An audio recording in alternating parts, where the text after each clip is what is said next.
Dua mochi di Nagasaki. Renungan diinspirasi dari Lukas bab 10 ayat 25 hingga 37. Lalu berdirilah seorang ahli Taurat untuk mencobai Yesus. Katanya, "Guru, apa yang harus kuperbuat untuk memperoleh hidup yang kekal?" Jawab Yesus kepadanya, "Apa yang tertulis dalam hukum Taurat? Apa yang kau baca di dalamnya?" Jawab orang itu, "Kasihilah Tuhan Allahmu dengan segenap hatimu, dan dengan segenap jiwamu, dan dengan segenap kekuatanmu, dan dengan segenap akal budimu, dan kasihilah sesamamu manusia seperti dirimu sendiri." Kata Yesus kepadanya, "Jawabmu itu benar. Perbuatlah demikian, maka engkau akan hidup." Namun untuk membenarkan dirinya, orang itu berkata kepada Yesus, "Lalu, siapa sesamaku manusia?" Jawab Yesus, "Ada seseorang yang turun dari Yerusalem ke Yeriko. Ia jatuh ke tangan penyamun-penyamun yang bukan saja merampoknya habis-habisan, tetapi juga memukulnya, lalu pergi meninggalkannya setengah mati. Kebetulan ada seorang imam turun melalui jalan itu. Ia melihat orang itu, tetapi ia melewatinya dari seberang jalan. Demikian juga seorang Lewi datang ke tempat itu. Ketika ia melihat orang itu, ia melewatinya dari seberang jalan. Lalu seorang Samaria yang sedang dalam perjalanan datang ke tempat itu. Ketika ia melihat orang itu, tergeraklah hatinya oleh belas kasihan.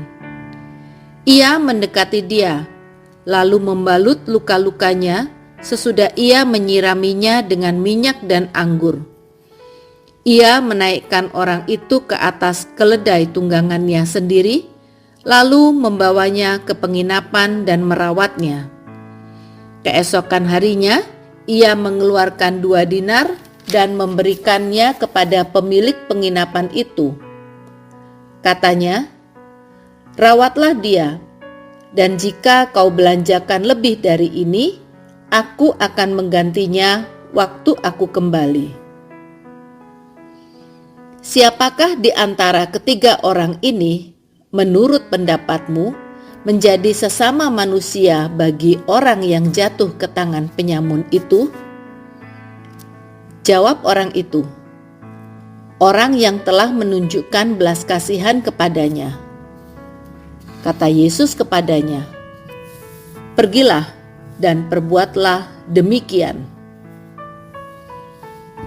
Demikianlah sabda Tuhan. Terpujilah Kristus. Ahli Taurat yang mencobai Yesus di perikop ini pastinya memiliki banyak kelebihan yang bisa ia gunakan untuk membantu yang berkesusahan. Dengan semua kelebihannya itu, ia memiliki kemewahan untuk membuat kriteria siapakah sesama yang perlu ia tolong.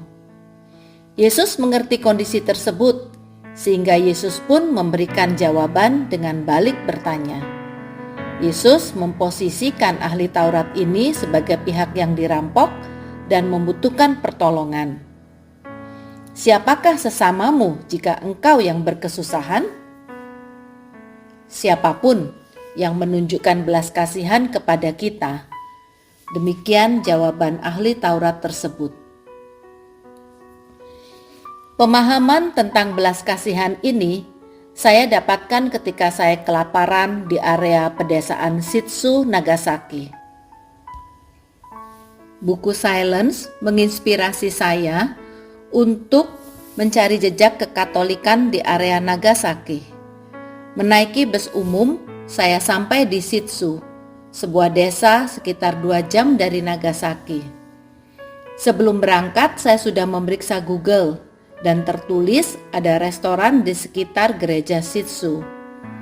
Nyatanya tidak ada satu restoran atau minimart pun di sana. Desa itu senyap, tidak terlihat ada warga lalu lalang. Dengan sangat lapar, saya berjalan menyusuri jalanan desa hingga bertemu dengan seorang suster. Dengan menggunakan bahasa Tarsan dan bantuan Google Translate, suster memahami bahwa saya lapar. Diajaknya saya ke rumah seorang penduduk yang dengan sigap menyiapkan makan siang tanpa banyak tanya. Makanan disiapkan dengan sangat layak, mulai dari sup hingga makanan penutup. Bahkan ketika hendak berpisah, saya masih dibekali 2 mochi buatannya. Semua jamuan itu gratis. Berada jauh di negeri orang, sendirian, saya dihadapkan kenyataan. Walau saya mempunyai uang, saya ternyata butuh belas kasihan orang lain. Sungguh tak pernah saya menyangka akan mengalami kelaparan sedemikiannya sehingga perlu meminta makanan dari orang yang tidak saya kenal.